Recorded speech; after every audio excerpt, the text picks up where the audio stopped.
All right, thank you, Beth. Well, I think it's time to get started. So I'm just going to go ahead and say thank you all for joining us for day 2 of the 2023 North American Virtual Reference Conference. And thank you for taking time out of your busy schedules. Thank you to our host, the Minitex Library Network, for this conference and doing all the background things like recording and setting up the sessions, and the members of the planning team for making this possible. I am Missy Williams. I am the head of virtual reference services at Delaware Division of Libraries for all the Delaware libraries and the statewide coordinator for Ask a Librarian Delaware. And I'll be your moderator for this session. You are in the session Personalizing Virtual Reference, the Drive to Thrive. And before we get started, I'll just remind you all that audio and video are disabled for the session. But chat, as you've already discovered, probably is available. And if you have any questions, please use the Q&A. We will be monitoring those and answering questions at the end, or if anyone wants to answer throughout, if something does pop up and they're able to, we can get to that, but we'll be monitoring the chat. All these sessions are recorded and will be available in about a couple of weeks, depending on how quickly we can get the turnaround on all that. So please check the website. I will be placing those links in the chat as well, so you have easy access to those. And any questions that we can't get answered, we'll be sure to forward to our presenters and they will get back to you. So, all right, let's get started. And I'm pleased to welcome Beth and Victor and hand the mic over to them. Go ahead, Beth. Hi, everyone, and welcome. Very glad to have you here today to our presentation, Personalizing Virtual Reference, the Drive to Thrive. I'm Beth Fuchs. I'm the Information Literacy Coordinator at Colorado State University, Pueblo. And I'm Victor Baeza. I am at Oklahoma State University, and I am the Graduate Initiatives and Engagement Coordinator for the library. And we're doing a poll to start the session. We've been doing it for a little while. And we're going to use this system throughout the course of the presentation. What I wanted to let you know is that if you're not done answering a question, you're on the poll screen, and we move on to something else, you'll be given the option to stay on that question, so you can answer it at your leisure if you wish. And then it'll ask you if you want to just join where we are in the slides. So don't feel rushed, because we do have so many people attending today. If you want to take some extra time to answer the questions that we have, that's fine. And then we'll try to make the answers to a lot of our questions available to you after the conference as well. So with that, and as I say that, you can continue to answer this word cloud as we move forward to our actual slide. One of the things I wanted to mention before we get officially started, I guess this is the official start, is that as we were starting to ask this question, Beth and I, she initially, when we started this, was at the University of Kentucky. And one of the things we quickly realized as we asked this question of each other was that at the University of Kentucky, their virtual reference, their chat service was more structured, I guess I would say, than what we had at Oklahoma State University. Because at Oklahoma State University, many times I described it as we have been and still are basically doing things like the Wild Wild West. Not a lot of policies or rules in place, but there have been some best practices that we kind of implemented along the way. So that's where the two of us are coming from in this presentation. Do you have something else, Beth, before we move on? Oh, and Beth, I can't see you unless I'm looking at my own screen. No, go ahead. So we will be talking today about personalizing virtual reference service. And what exactly does that mean, you might be asking? Well, we're thinking about it in two really different ways and two specific topics. One is the name of the service itself, the virtual reference service. And the second is how the service provider and the patron interact with one another. So those are two big areas that we'll be addressing in today's presentation. And specifically, as we break those areas down even further, thinking about how services are named, we'll be touching on two main themes.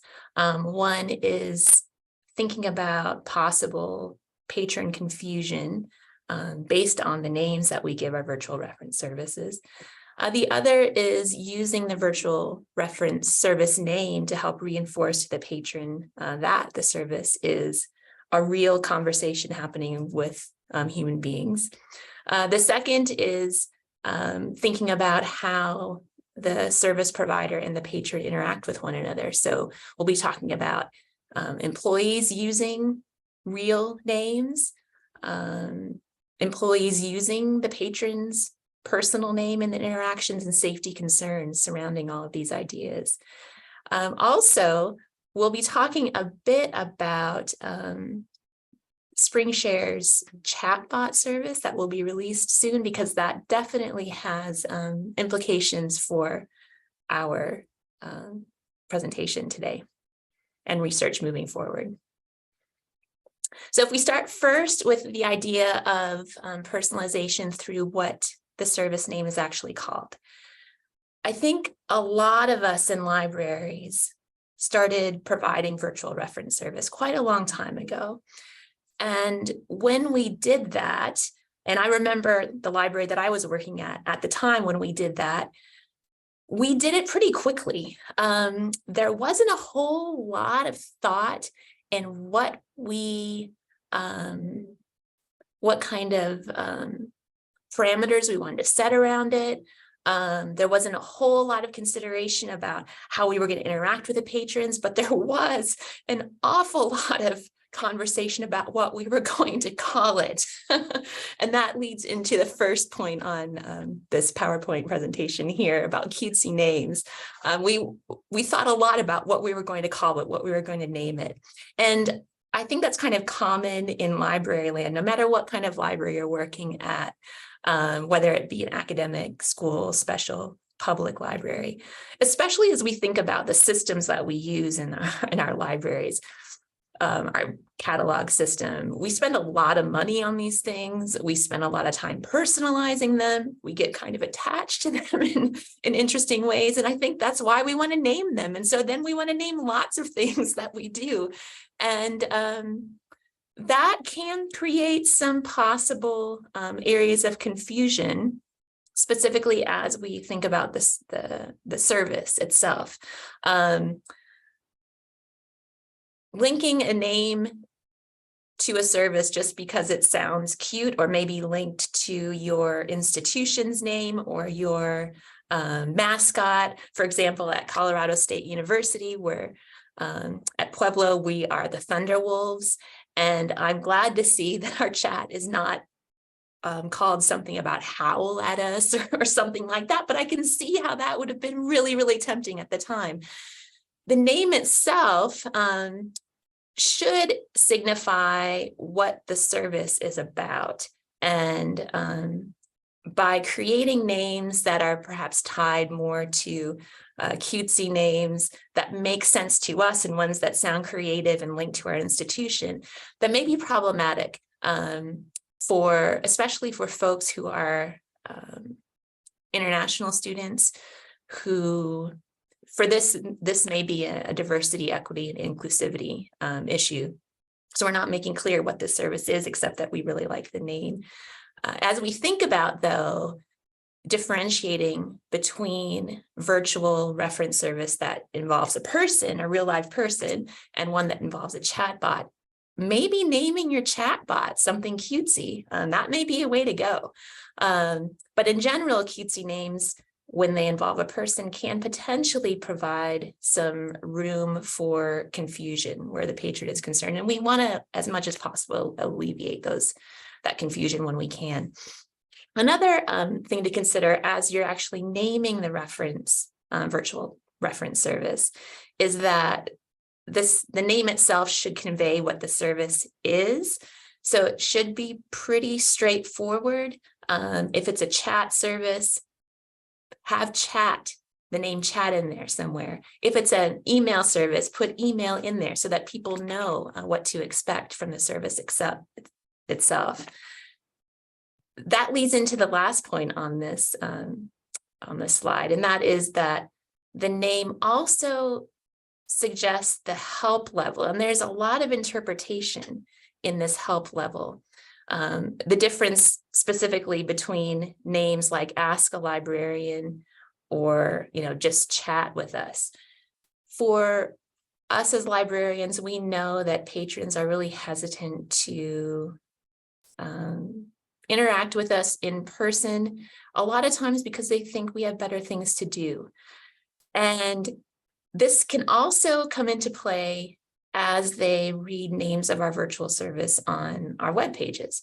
For example, if a patron believes that their question is not something that they think is particularly research worthy and something that could be answered pretty quickly, they may be hesitant to click on a link that says Ask a Librarian or anything involving a librarian because they potentially think that their question is not that sophisticated. Conversely, somebody with a really serious reference question may be hesitant to click on a link that says just chat or live chat or something like that because they think, no, I want to speak to a librarian. I want to make sure that that this service gets me to who I want to speak to. So being clear about what we call this service also helps clarify for the patron what kind of help they're going to receive on the other end of the line. But it also, as we name these services too, we have to think, I think, about what kind of expectations patrons have about questions that they ask and their willingness to ask questions in general. I might add that when we started this, looking into this topic, that was something that we hadn't really thought about, but it was something we were hearing from a lot of other people, and that's how that they would hear from their patrons that, oh, I didn't think my question was important enough to ask a librarian. And really, it's something I think we should have understood or known that was coming, because it was the same thing when we sat at the reference desk. So it wouldn't be any different when we got into the virtual world. So now we're going to do another poll. So for those of you that stayed connected, you should still be on this page. What do you call your virtual service? Is it something cute? Is it something like the example that I use? I'm at Oklahoma State University, the Cowboys, and everything on this campus is tied in some way to either the color orange or to cowboy culture. Like I talk about our tutoring services, it's called the Lasso Center, because they're helping people gather their info or their needs and stuff. Our discovery system on the library's webpage was called BOSS, B-O-S-S, for the Big Orange Search System. And oftentimes if you told someone, oh, did you search in BOSS, you would just get the most confused look on our students' faces when we asked that question. Because it made sense to the librarians, but not so much to them. And we even had a contest for that name. So Ask a Librarian looks like the most popular answer so far. Chat with a librarian not too far behind. And it'll be interesting to see if people are thinking about this. I'm assuming we have this as an extra question at the end, that most people or a lot of people are using Springshare's products, and they've just announced how they're going to have a chat bot available. And I noticed today that some of the controls are already in the chat service for the chat bot. And so I wonder if that's going to change how we name the product, how we talk about the product. It's just something that's going to be coming up.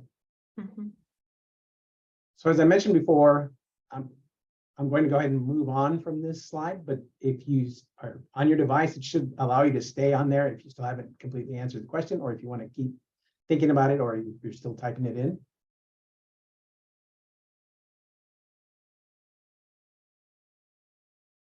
Oh, we have a question also from Leslie in the chat. And actually, I think we talked about this in our recommendations, but yes, if you don't have Space Crunch on your webpage, oftentimes we think it could be good to have both names on there. Use ask us in chat or ask a librarian.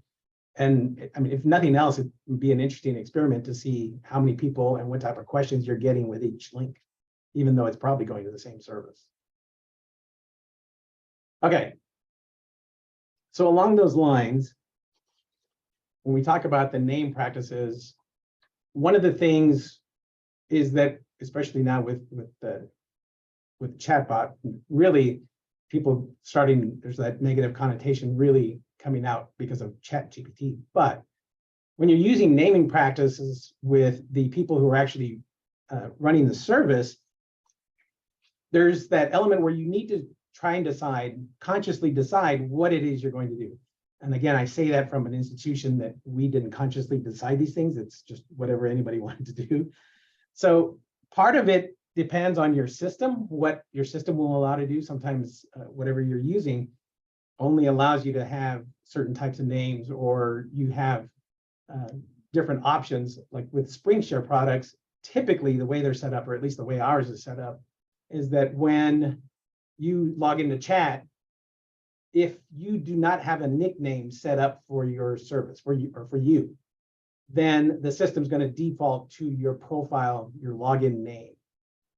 So like in my case, if I log in and I don't have a nickname in place, then it's going to use Victor, or Victor Baeza, I think my full name.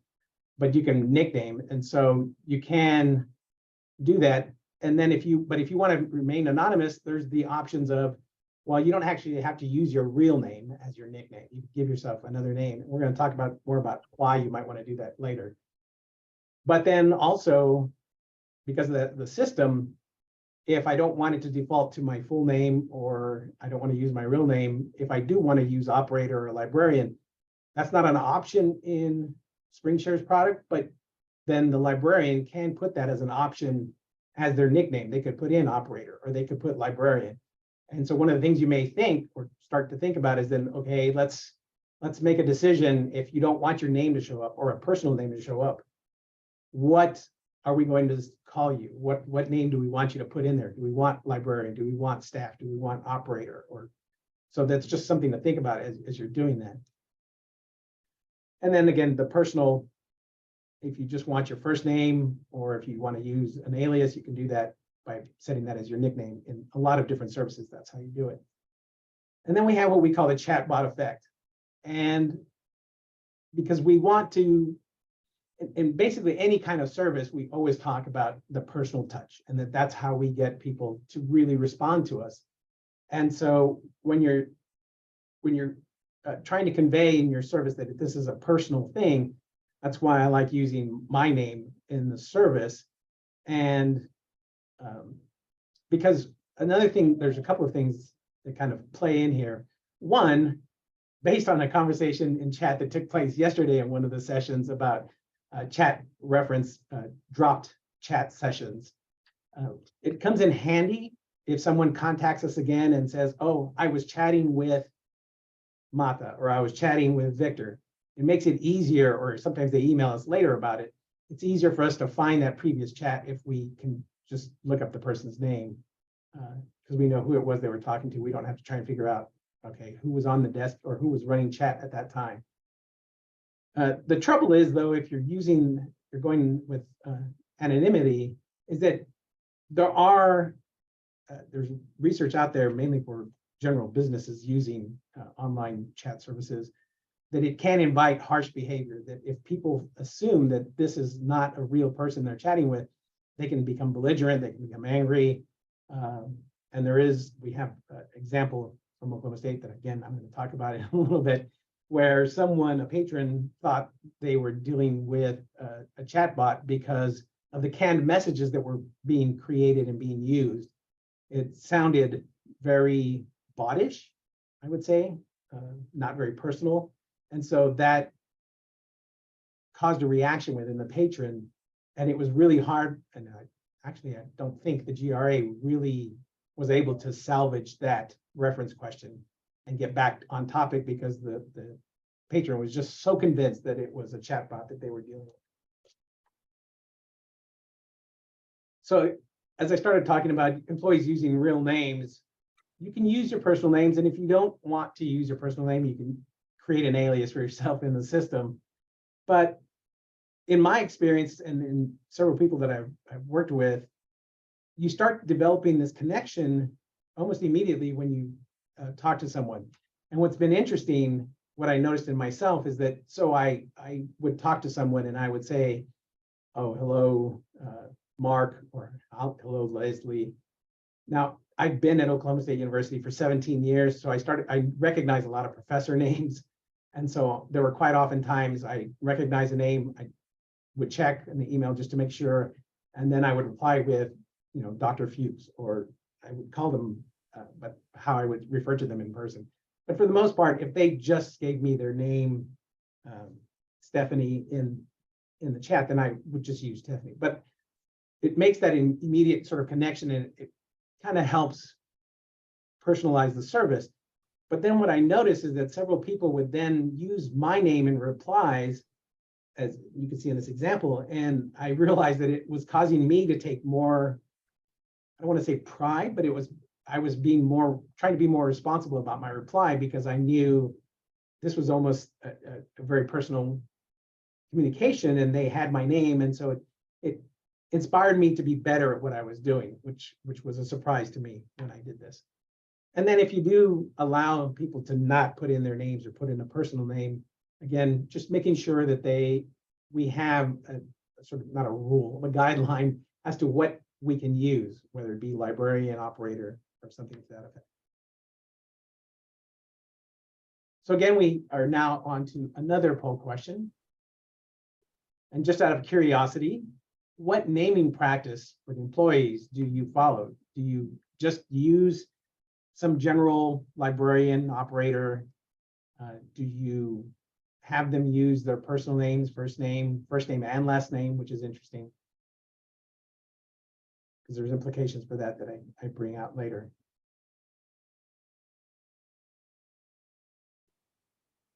Or are you like Oklahoma State University, Wild Wild West, just basically allowing everything that, well, there are some limits. You can get in trouble with some names you choose to use.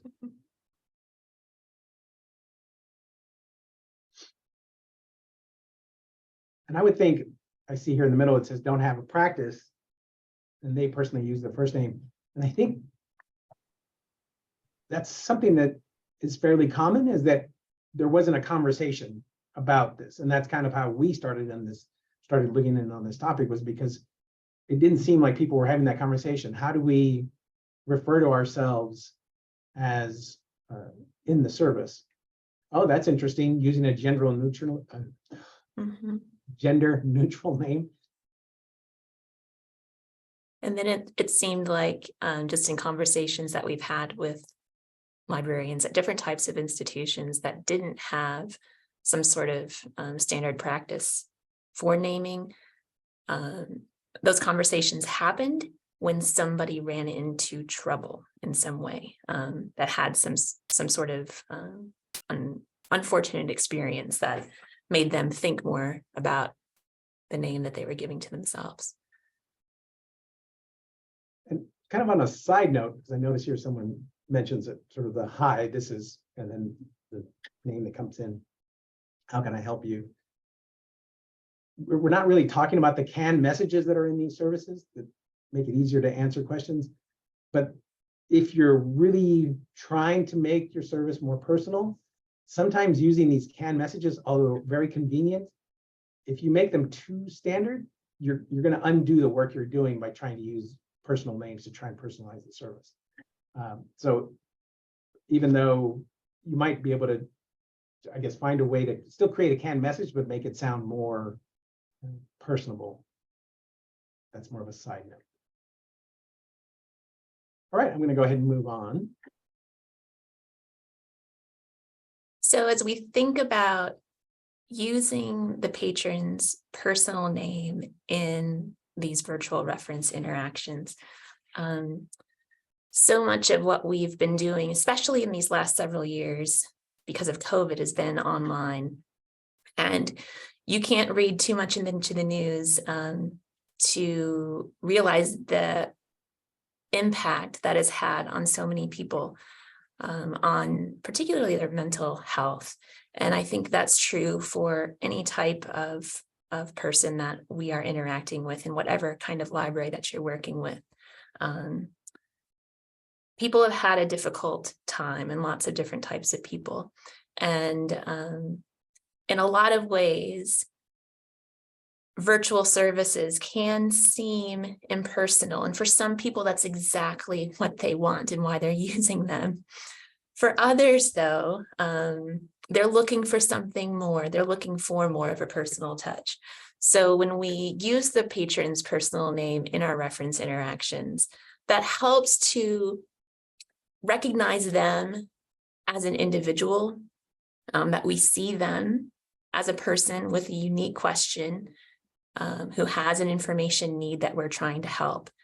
It gives also, we can convey a lot through our chat interactions with individuals. You know, it's kind of amazing that anything productive happens through chat, given how complex communication is just in person. We rely so much on what we say and how we say it and all kinds of nonverbal communication. When we're in chat, you have essentially two strangers connecting and trying to convey what they are needing, and the other doing their very best to try to provide that information to them.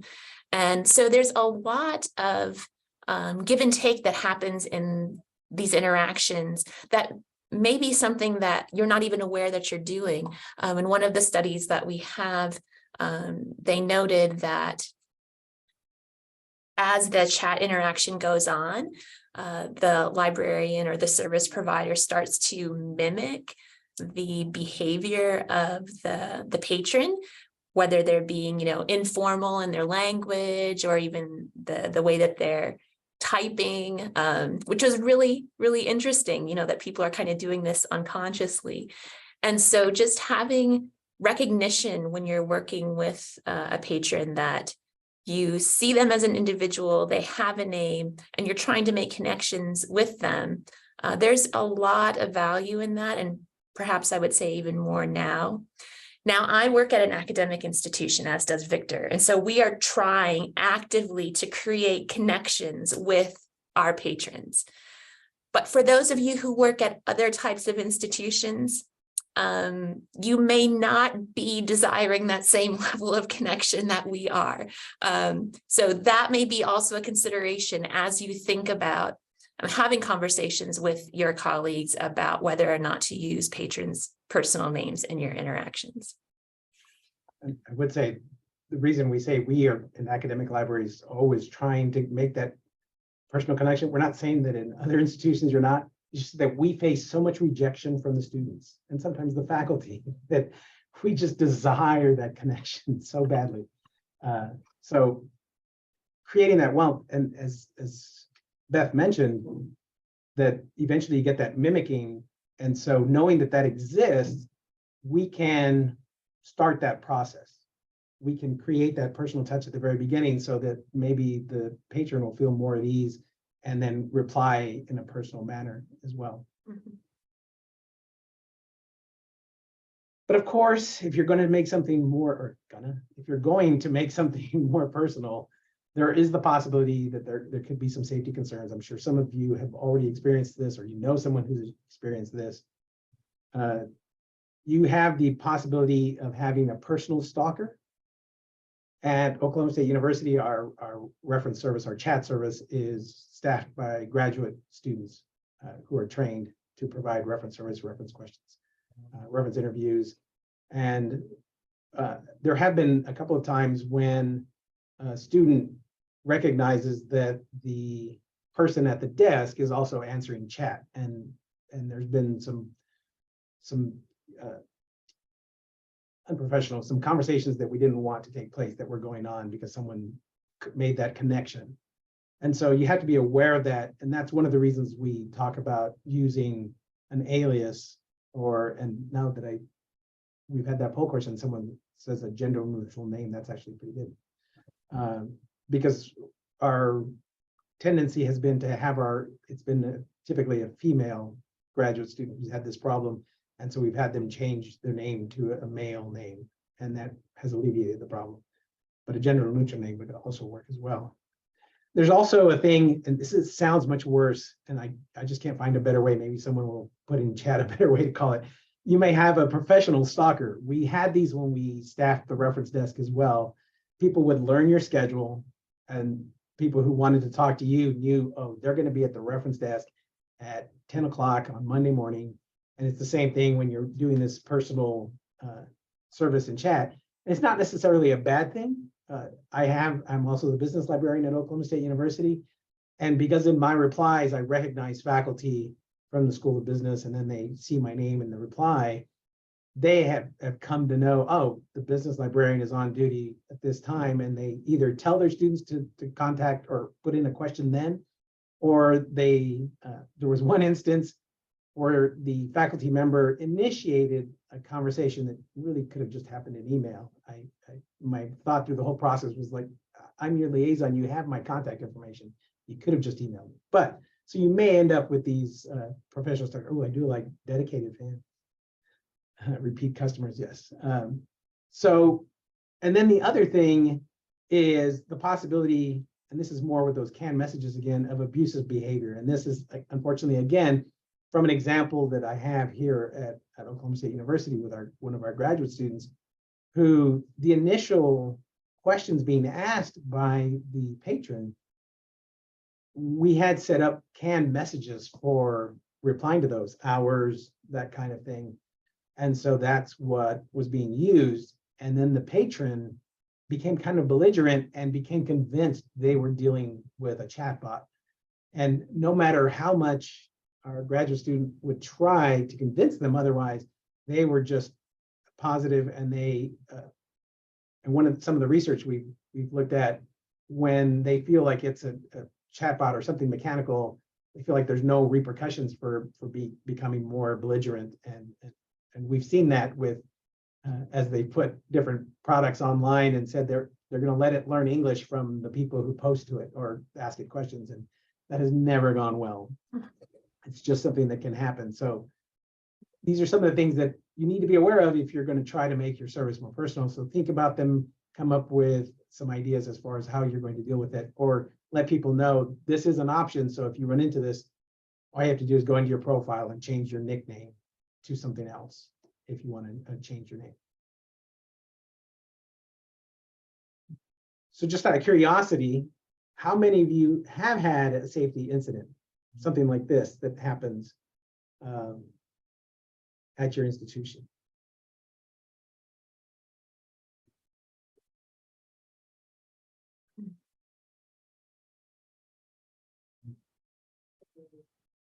And I do remember talking to someone who mentioned that at their institution, they try not to talk about these things amongst everybody. It's just the manager and the person who had the incident.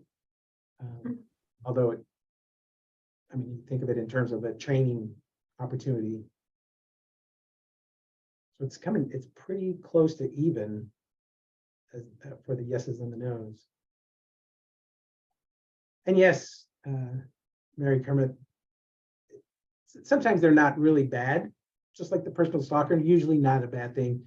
Sometimes they're just annoying things that can happen.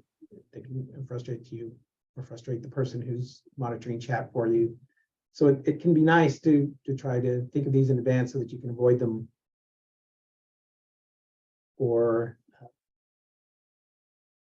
just plan so that you have that, you know what to do if this happens, or cut it off at the pass. Again, cowboys gotta use phraseology like I can't help it. It just comes. And I like in the chat too, a couple of folks who are working at school libraries or at a public library too are talking about maybe not necessarily abusive questions, but questions that are silly and maybe taking the librarian away from work that they need to do too. So that's just something to consider too as you're thinking about how you're going to interact with patrons personally via these services. So let's talk about the recommendations that we've come up with to this point. And we've split these recommendations according to the two kind of ways that we frame this presentation. So I'm going to first talk about recommendations in terms of how you name the service, and then Victor will talk about recommendations in terms of use of personal names in virtual reference interactions. So the first recommendation is to use the term library or librarian in the service name for professionalism, just so that patrons know who they're interacting with. And so they get a better sense too of librarians, yes, are here to answer your questions. I think there's still a lot of mystery about what exactly librarians do. And we are here to answer questions. Also, though, you may want to consider for those folks, as I was talking about earlier, who may come to your website and think, I have a question, but it's not really, in their mind at least, sophisticated enough to ask a librarian. Maybe they just be content by clicking on a chat link that just says literally chat.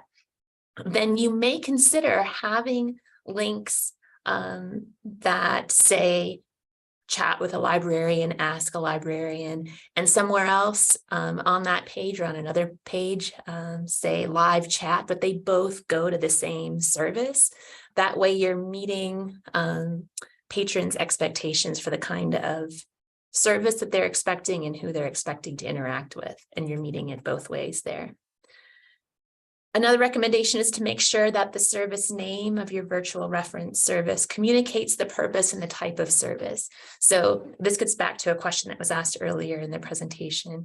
So if you have an email specific service, you want to make sure that it's called that in the service name, just to alleviate confusion and make sure that everyone knows what that's all about. The same thing for a chat service. If it's a chat service, you want to make sure that people are aware of that. Or a video service, whatever it happens to be. So it communicates both the purpose and the mode of that service. We'd also recommend creating alt text links for services to web page so that accessibility is greater. And probably a lot of you are already doing this. And what I mean by that is when you mouse over a link on a web page, the link will always show the actual text of what it is that you're mousing over, and that's particularly useful for those who are using screen readers.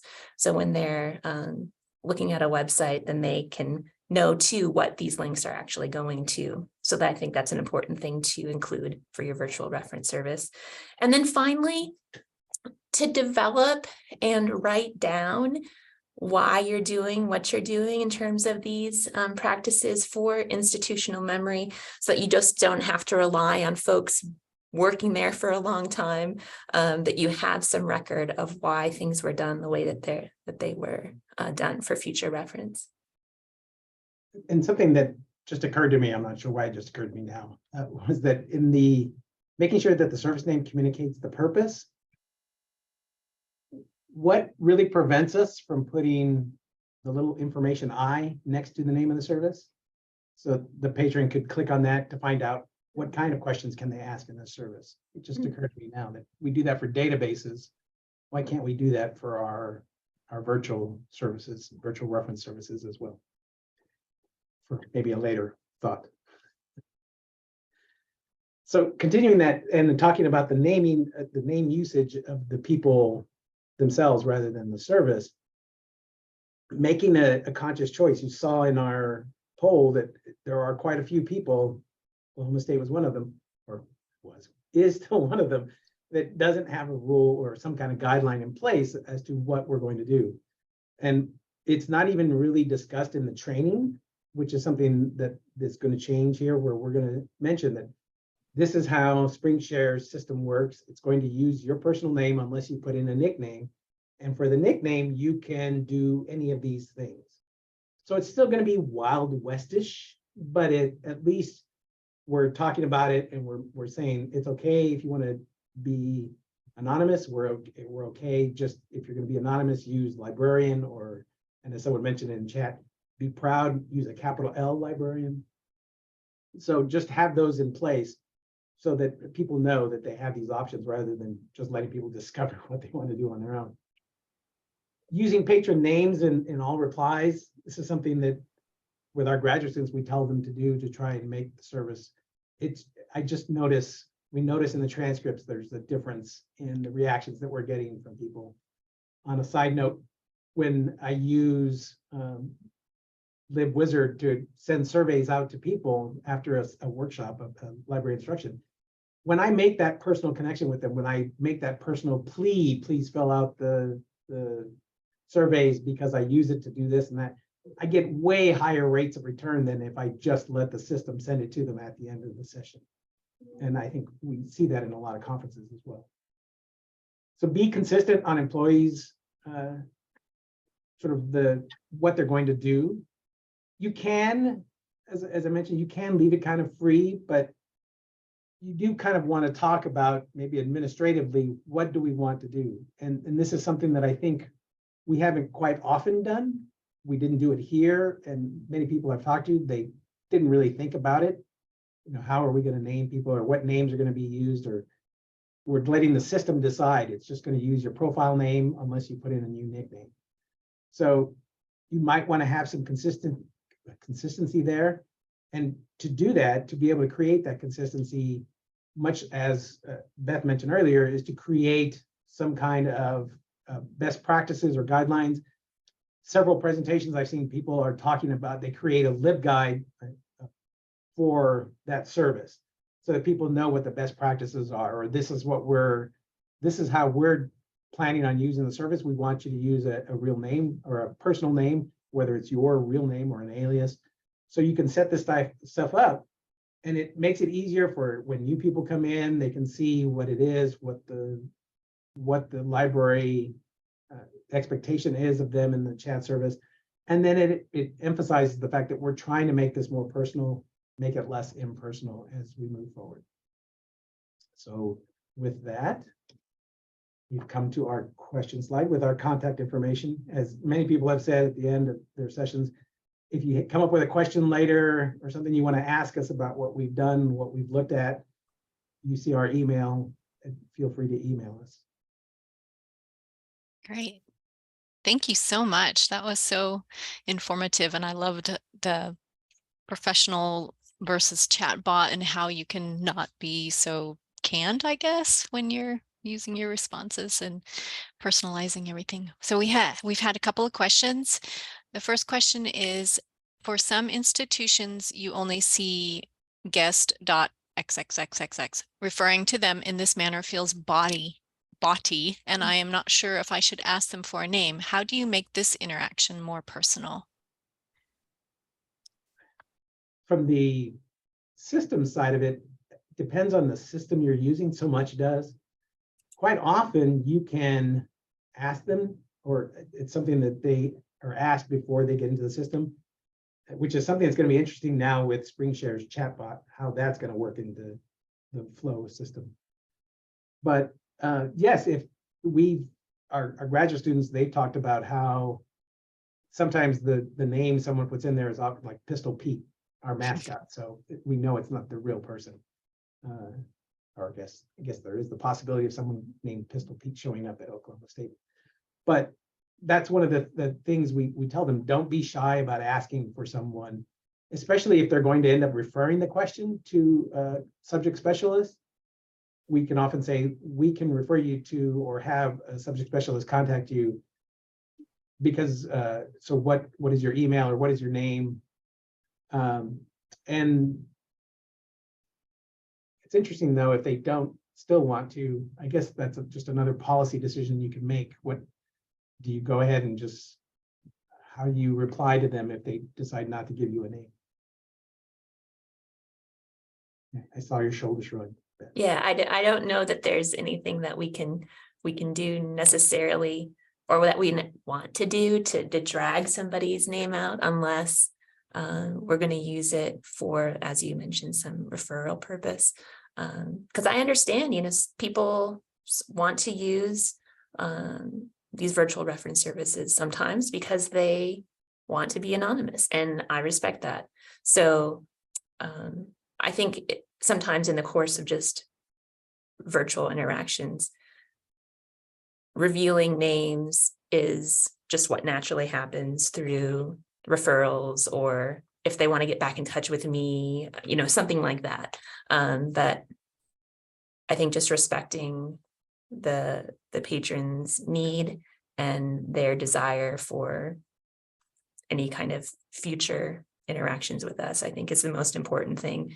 Getting their name is a nice thing for us, but meeting their needs and accepting them for who they are and who they're presenting themselves to, I think is the most important thing. Because there is in most systems a way that when they log in, you can require them to put in a name. Of course, there's no checker that says it's the real name, kind of like what we do. But as was mentioned in the presentation yesterday, we're trying to eliminate barriers for patrons to get help from us rather than create barriers. So yes, it would be great if we could get their name, but if they don't want to provide it, or if they don't provide it, that's, the important thing is that we're providing service. And if they don't want that personal touch, that's fine. Yeah, absolutely. Thank you. Okay, the next question. We run a privacy scrub on chat transactions after 90 days, but it doesn't remove text from the transcripts themselves. Some of my colleagues are concerned that having a first name plus a question could be used to identify the patron. Any thoughts on names and patron privacy? I think we just kind of covered that too, but if you want to elaborate on that one. And again, systematic wise, I know Springshare has an option. If whoever your administrator is, if they go into the settings, there is a setting that in Springshare's products that will do that automatically. It both scrubs the personal name of the person who is answering the question, and it completely scrubs the name of the person who was chatting in.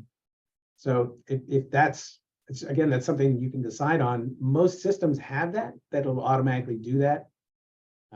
Springshare's, I don't believe, has where you can set it to do it after a certain number of months. I have to double check, but I know some systems can say after a week we're going to scrub that, because then you're giving people time to start the question again. But yeah, just in the system settings, there's a way. Typically, in libraries, we've always been so cautious about people's questions, people's research being tied back to them, that was something I know that in terms of Springshare, they put into that system, and I think a lot of systems have, where it'll just automatically scrub those names off, which I kind of like. Right. Privacy and confidentiality is, what we like to promote in libraries. So I like what's happening in the chat right now. And somebody just referred back to Robin Shapiro writing that the first chat reference interaction they had was with the patron across the room from them, and they watched them go and get the book they recommended and never let on that they knew. So the student was coming to the service so that they could be anonymous. Yeah. All right, we have about 2 more minutes. Any more questions or comments in the chat? Please feel free to share. While we're dealing with chat questions, I'm going to go ahead and put up sort of an extra poll, or a couple of extra polls that we have that have just kind of come up because of Springshare's announcement of the new chat service starting in March. And I noticed again this morning that some of the commands and controls for their chatbot have already appeared in Springshare. I don't think we made a conscious decision to have those show up. I think they just showed up. Yeah, I think they're automatic. And we actually in Delaware were asked to be a beta tester, and honestly, we hadn't even had the opportunity to do much with it yet, but we're working on it now, and hopefully we'll use it. Because we don't use the traditional lib chat or live chat, we're thinking using chatbot might be just interesting to try out for a while, but I think they are allowing people to opt out eventually, if you don't want to use it, of course. And I know there are some institutions who are already using chatbots. Here in Oklahoma, the University of Oklahoma, their library is using a chatbot rather than, it's their first, it's basically tiered reference, and now their first tier is a chatbot. And they're one of the ones that kind of are using a cutesy name because they're the Baeza Memorial Library, and so their chatbot is called Busy. Although I thought Busy Bot would be cuter, but I don't work there and they didn't ask me, so. Interesting. Interesting. Some that are thinking about it, two that definitely are. And then the next question, since a lot of people are using Springshare's chat service, kind of wondered how many on this. Well, quite a few.